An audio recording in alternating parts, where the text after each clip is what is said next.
안녕하세요 여러분, 라이프스타일 가이던스 키슬입니다. 키토제닉 다이어트로 쉽고 빠르게 감량하시는 분들도 정말 많이 계시지만 체지방이 오히려 전혀 감소하지 않거나 오랫동안 정체기로 고생하시는 분들도 정말 많이 있죠. 제 채널에도 키슬님, 저는 대체 뭐가 문제일까요? 키토로 정말 잘 챙겨 먹고 간헐적 단식까지 잘 병행하고 있는데도 몸무게는커녕 케톤 수치조차 미동이 없어요. 저는 키토제닉이랑 정말 잘 안 맞는 체질인 걸까요?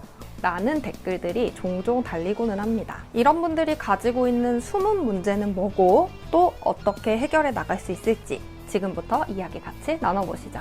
우선 제가 체지방을 정말 빠르게 감량하게 된 식사의 패턴부터 알려드려야 될 것 같은데요. 아침 식사는 보통 오전 7시에서 8시 사이 되도록 푸짐하게 먹으려고 노력하고 있고요.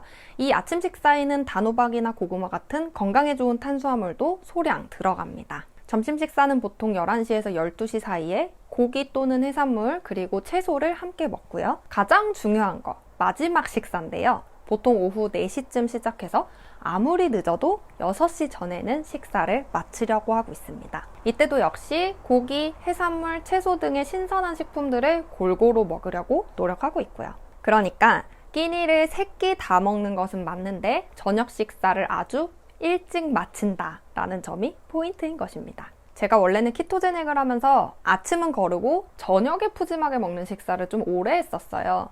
아마 대부분의 키토인들이 지금 그렇게 하고 계시겠죠? 아침은 속이 불편하니까 혹은 내가 너무 바쁘니까 거르고 점심은 회사에서 어찌저찌 먹고 저녁을 좀 거하게 먹는 패턴인 거죠. 그런데 제가 저녁을 일찍 마치기 시작했더니 거의 바로 체지방이 급 빠지기 시작했습니다. 특히 인슐린 저항성과 관련이 있는 아랫배, 이 아랫배의 체지방이 빠지면서 눈바디가 확실히 확 달라졌는데요. 왜 저녁을 빨리 마무리하면 체지방이 이렇게 효과적으로 감소하게 되는 걸까요?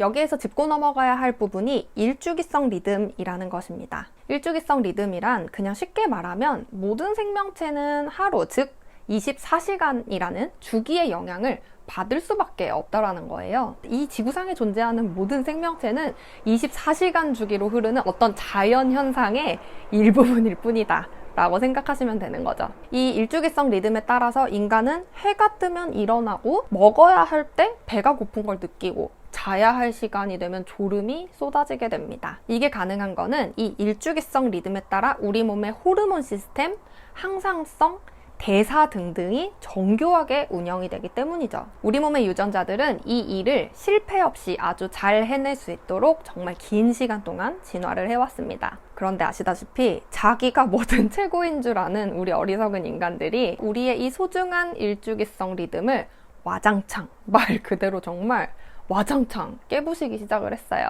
부자연스러운 행동이라면 뭐든지 이 일주기성 리듬에 영향을 미칠 수 있는데요.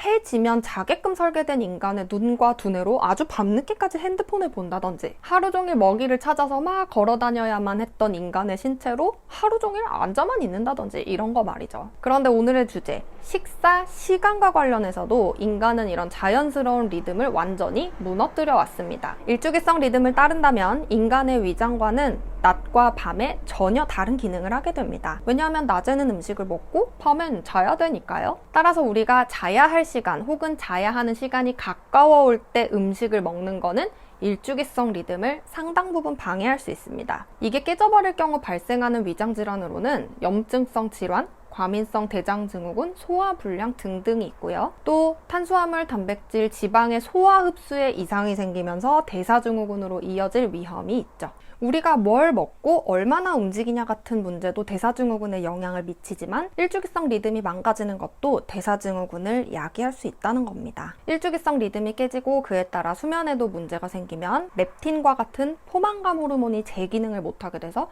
과식하는 습관으로도 이어질 수 있죠. 이 모든 것들이 살 빼는 걸 방해한다는 거 이해되시나요? 생각해보면 저는 평생을 일주기성 리듬을 완전히 깨부수고 살아온 사람인데요. 술, 수면 부족, 낮과 밤이 뒤바뀐 생활 등이 오래 지속되니까 인슐린 저항성이 그렇게 많이 쉽게 회복되진 않았어요. 그런데 일주기성 리듬을 지켜주기 시작하면서 인슐린 저항성이 많이 개선됐고 그러자 체지방이 빠지고 아랫배가 들어가기 시작한 거죠.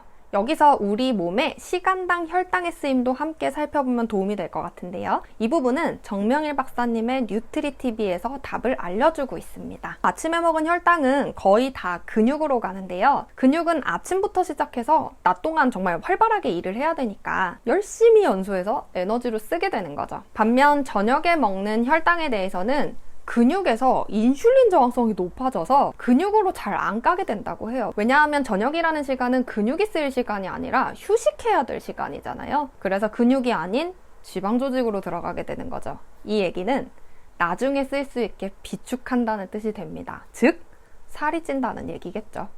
자, 결론입니다. 만약에 여러분들이 키토를 해도 살이 잘 안 빠지고 있다면 깨져있는 일주기성 리듬이 그 원인일 수 있습니다. 실제로 한 구독자분께서 몇 달간 키토를 해도 체중도 그대로고 케톤 수치도 오르지 않는다고 호소하셔서 제가 저녁 식사를 좀 일찍 맞춰보시라고 조언을 드렸어요. 그랬더니 체중계 숫자도 움직이기 시작하고 케톤 수치도 올랐다라는 답변을 주셨습니다. 제가 더보기란에 일주기성 리듬과 관련된 자료를 몇 개 올려드릴 테니까 참고해주시면 감사하겠습니다. 오늘의 이야기가 도움이 되셨다면 구독과 좋아요로 저에게 힘을 주세요. 그럼 저는 다음 영상에서 인사드리도록 하겠습니다. 안녕!